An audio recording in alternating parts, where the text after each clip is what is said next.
boas-vindas ao Pablo Costa, nosso amigo, grande técnico aí, auxiliar técnico hoje da equipe principal de Franca. E aí, esse é o que eu acho mais importante, né? E a gente falou muito sobre isso. Inserir o máximo de recurso técnico, variedade de movimento durante o processo de formação do atleta, né? Aí aqui um pouco do que seria o controle do corpo.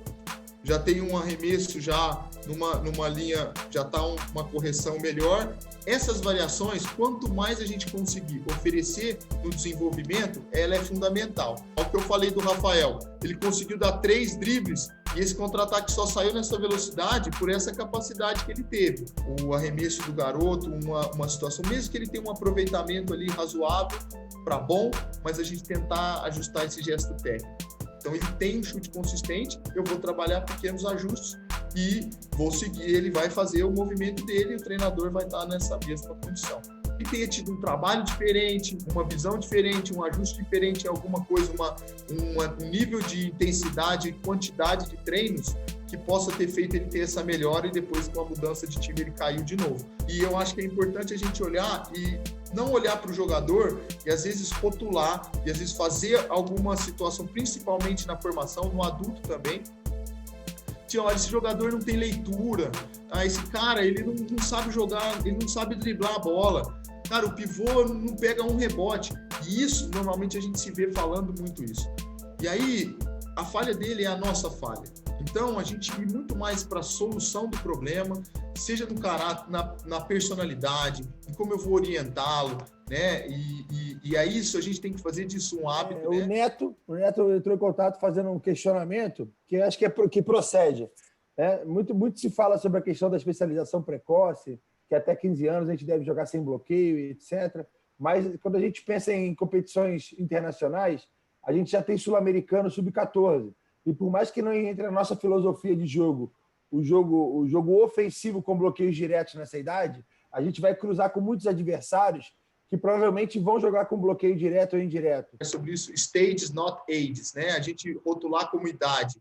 Isso aqui eu passei um pouco do que é a nossa realidade aqui em Franca. E estamos com bastante pessoas aí, o pessoal do Maranhão, tem bastante gente aí mandando abraço, a gente manda um abraço para todos, mas segue agora com a palestra do Gustavo. Boa sorte, Gustavo. A gente precisa tratar todo mundo igual no time, sem diferenciação, porque um tem mais nome, porque um é mais vitorioso, porque um isso, porque um aquilo. É claro que algumas coisas diferentes devem acontecer no sentido, vou dar o exemplo do meu time. O treino do Marquinhos, do Olivinha, não é o mesmo treino do Pedro Nunes, por exemplo, que tem metade da idade dele. E os erros individuais conversados com todos, isso eu fiz questão de grifar ali, porque à medida que um erra, ou na questão disciplinar, ou na questão técnica, ou na questão tática, eu acho que eu sou contra aquela questão de chama no escritório e conversa no escritório. Eu sou contra isso. Então, por exemplo, no treino, estamos fazendo um exercício de 5 contra 5 e vou usar o exemplo do Derek, que está aí na foto com o Fred, que é o nosso treinador, é um dos treinadores individuais do Flamengo. O Derek arremessa uma bola, e o Balbi não chega no arremesso dele, o Derek mete a bola. Nesse momento, eu aproveito que o Derek treina muito mais do que o Balbi individual, só estou dando um exemplo, tá, gente? Que o Derek treina muito mais do que o Balbi individual e falo, Balbi, você tem que correr mais rápido porque o Derek fica aqui no treino 50 minutos fazendo arremesso depois do treino, ou 1h30 fazendo arremesso depois do treino, enquanto você termina o treino e vai, pega o seu celular e vai ver as postagens que tem no Instagram. Então, diretamente eu estou falando para eles que o Derek vai ter mais importância para mim, que eu estou percebendo que o Derek está fazendo os treinos individuais e que eu estou percebendo que o Balbi não está fazendo os treinos individuais. Então, outro exemplo pode ser, com você vai ser mais fácil a gente ser campeão. Mas sem você, a gente vai conseguir da mesma forma. Quantas vezes o jogador se atirou de cabeça nas bolas? Quantas faltas de ataque ele cavou? Quantas vezes o jogador manteve a bola viva? Então, é uma coisa que é um carro-chefe assim, no meu trabalho, essa questão de manter a bola viva, né? É que o treinador não é o dono do time. Acaba o treino, o fulano chega no vestiário e fica falando um monte de abobrinha dos outros jogadores, um monte de abobrinha do treinador. Nesse momento, eu como jogador que estou dentro do vestiário também, mesmo não sendo o capitão do time, preciso falar, olha só, você amanhã vai ter a oportunidade de falar isso na frente de todos lá na quadra, porque é importante todos saberem essa sua opinião. Não que a gente fique sabendo só nós aqui, ou só eu e você aqui no treino, no vestiário. Então, eu acho que a gente precisa botar na cabeça deles que não é porque nós somos treinadores que nós vamos mandar em tudo e tudo vai ser do nosso jeito, não. Nós precisamos... o Kobe Bryant mostrando aqui na frente, eu acho que é emblemático para mim, num momento, e aí podem me chamar de Caxias, do que vocês quiserem, mas é emblemático num momento em que as pessoas, os atletas fazem gol e fazem assim, né? E mostram atrás o nome deles. Quando você ganha uma medalha, quando você é campeão, e aí você vira a camisa e mostra o seu nome, né? O seu nome que está na frente, não o nome atrás, e não o nome do time que está na frente. Isso, para mim, é emblemático, porque nós precisamos colocar para os atletas que o mais importante é o que está aqui, como o Kobe está fazendo. Desde quando eu comecei, minha maior inspiração, né? É claro que eu tenho outras inspirações também, outros treinadores como inspiração. E aí, a foto... eu sei que a janelinha deve estar na frente aí, é do Hélio Rubens, né? Quando está com a camisa do Franca ali. E ele, sem dúvida, foi a minha maior inspiração no meu começo de trajetória e continua sendo até hoje.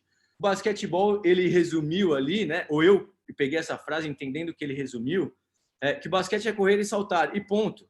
E ponto final. Eu aproveito para falar para vocês o seguinte, eu passo pouquíssimos vídeos para os jogadores coletivamente, né? O Fernando, que é meu assistente lá no Flamengo hoje, o Heran, o Beto, que eram meus assistentes no Paulistano, o Rodrigo, que é meu assistente no Flamengo hoje, eles fazem esse trabalho de vídeos com os jogadores. Então, eles chamam os jogadores, conversam, explicam, falam que os jogadores precisam melhorar, uma conversa prévia nossa, às vezes, outras vezes uma atitude que parte deles.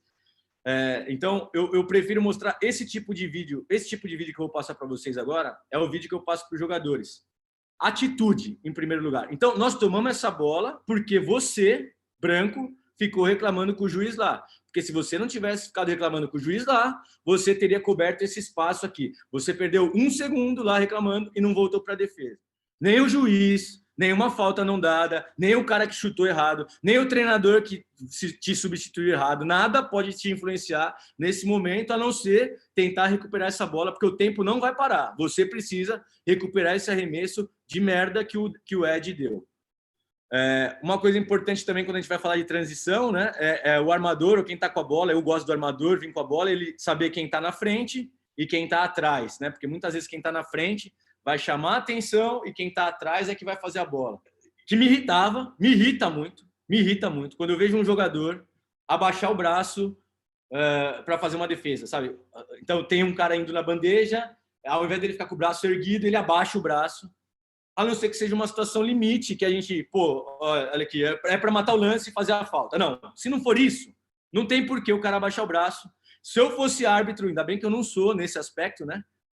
Se eu fosse árbitro, eu apitaria a falta todos os lances que os caras abaixassem o braço. Pegou na bola, não pegou na bola, eu daria a falta. Para mim, não tem explicação o cara abaixar o braço. Então, a primeira foto, o Thiago Splitter, ele está deixando a escola errar. Nem sei se ele errou ou acertou.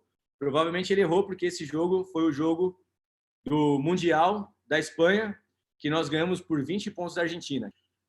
Uma porcentagem muito maior de erros do que acertos quando o jogador fica na posição que o Thiago está, do que você dá de presente 2 lances livres para quem quer que seja. Eu pequei um pouco nos ensinamentos nas categorias de base, algumas vezes, principalmente no início. Às vezes a gente tem aquele ímpeto, né? Pressiona a bola, vai, pressiona até o limite, defende a linha do passe, e o jogador confunde isso com sair para roubar, né? Então, a gente nem tem que pressionar a bola 100% do tempo, porque senão a gente vai ser batido. A gente precisa controlar e fechar os espaços, como o Bruno falou ontem, na minha opinião. E a gente também não pode sair para roubar, porque na hora tem que parar o treino, na hora, deixar fazer a cesta, né? Na hora para, tira o cara. Se for o jogo, tira o cara, porque ele vendeu a defesa. Simplesmente ele saiu para roubar. Muitas vezes ele rouba uma, faz uma bandeja, e as outras 9, o pai dele não anota na arquibancada que ele saiu para roubar, o atacante dele pegou a bola e atacou 5 contra 4 e tomamos a cesta. Mas isso o pai dele não anota, isso a Federação Paulista não anota na estatística, mas anota quando ele rouba e faz uma bandeja, que é uma vez em 10. Mas esse 2 contra 0 nós vamos fazer o seguinte, ele só tem uma regra. Vocês não podem entrar na linha do vôlei. Essa quadra não tem linha de vôlei, mas a maioria das quadras que a gente trabalha tem a linha de vôlei, então a gente precisa achar uma utilidade para a quadra de vôlei, né? Já que a gente não gostaria que ela tivesse ali, mas ela está, a gente acha uma utilidade para ela. Então a gente fala, bom, vocês vão passando bola até o outro lado por fora da quadra de vôlei. Na minha opinião, subjetivamente na cabeça dos caras, o que está sendo colocado ali? Espaço, distância, não vou ficar embolando. Então, olha só, um passou para o 2, o 2 passou para o 3, o 1 continua correndo por fora, vai voltar no começo, vai mandar o cara embora do treino se ele insistir em desafiar, vai tirar o cara do treino, porque ali vai ser importante todos estarem vendo que o comando dele é importante. Então, e termino com uma frase da... Uma vez eu entrei na sala errada na faculdade e estava escrito isso na lousa e foi uma coisa que me marcou, assim como me marcou a frase do Hélio Rubens, né? Sei que o que fiz foi uma gota no oceano, mas se não tivesse feito, essa gota faltaria. A gente pode interpretar ela de várias maneiras. Uma das maneiras que a gente pode interpretar é aquela questão de last dance, né? Ninguém faz nada sozinho. Eu posso ser o oceano inteiro, mas aquela gota do Pippen, aquela gota do Paxson, aquela gota do Steve Kerr vão fazer diferença no final do trabalho. Então, a gente pode interpretar muito dessa forma, que a gente precisa de todo mundo. A gente tem que tentar pegar, na minha visão, e o que eu enxergo, são os pontos altos e os tópicos de todas as palestras juntos, né? Então, assim, no meu entendimento, o cara tem que ter a maior quantidade de ferramentas possível. Então, isso vai partir dos fundamentos, né? Está muito bem fundamentado nos fundamentos, nos grandes grupos de fundamentos, né? Os mais importantes, né? Ele está condicionado a tomar decisão, está preparado para isso, ter ferramentas para isso, né? Que os fundamentos vão dar essas ferramentas para que eles possam tomar as decisões corretas e executá-las mais do que tudo, né? E depois um ponto muito importante que o Gustavo tocou hoje, que é entender e saber, assim, receber o comando e executar esse comando, né? Eu queria que você falasse um pouquinho desse aspecto, Léo. Como é que você lida no seu dia a dia com essa divisão de tarefas aí no seu time? Cara, primeiro falar para o Gustavinho que eu tive que trocar a camisa depois da palestra dele lá, estava suado já, fiz uns 4 contra-ataques e tal. Foi muito boa, cara, muito boa mesmo, muito bacana. Eu acho que cada um, pela sua experiência, ele tem uma forma de gerir, né, a equipe. Eu acho que durante a temporada, as gestões, as formas de gerir, elas podem ser múltiplas, né? Não existe algo congelado, né? Eu acho que é muito importante o feeling do treinador em relação à equipe que ele tem, aos problemas que eles estão atravessando. Mas o que eu costumo fazer muito é realmente entrar no mundo, né? Assim como eu vou exemplificar também com uma regra do basquete que eu acho que atropela a aprendizagem dos meninos. A gente está falando da intensidade e eu vou falar dos 24 segundos. Os 24 segundos, para mim, eles atrapalham no sub-12, no sub-11, no sub-13, o desenvolvimento dos meninos. Eu acho que ele se vê pressionado não só pela defesa adversária, mas também pelo tempo a executar fundamentos de qualquer jeito, de qualquer forma.